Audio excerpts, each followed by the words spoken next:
मुख्यमंत्री युवा प्रशिक्षणार्थी योजना मोठा गाजावाजा करून जाहीर झाली। युवकांना रोजगार देतोय म्हणून माजी मुख्यमंत्री एकनाथ शिंदे यांनी ही योजना जाहीर केली आणि त्यानंतर या मुख्यमंत्र्याच्या कार्यकाळात ही योजना बंद झाली अशी स्थिती आहे।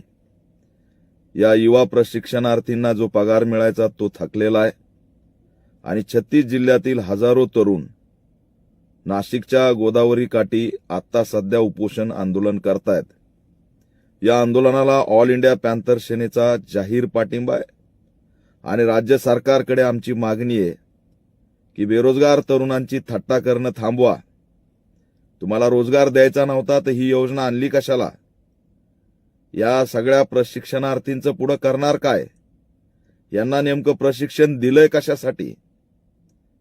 त्यामुळे ऑल इंडिया पॅंथर सेना या सगळ्या बेरोजगारांच्या पाठीशी ठामपणे उभा आहे। बेरोजगारांची थट्टा आम्ही खपून घेणार नाही।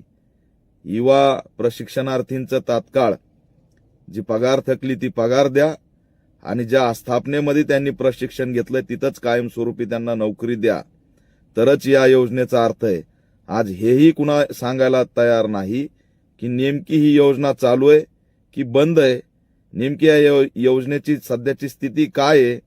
नुसतीच योजना जाहीर केली, पहिल्या मुख्यमंत्र्यांनी जाहीर करायची, दुसऱ्या मुख्यमंत्र्यांनी बंद करायची। ही ससे होलपट थांबवा आणि क्लिअर कट काय खुलासा करायचा आहे तो राज्य सरकारने खुलासा करावा। बेरोजगारांची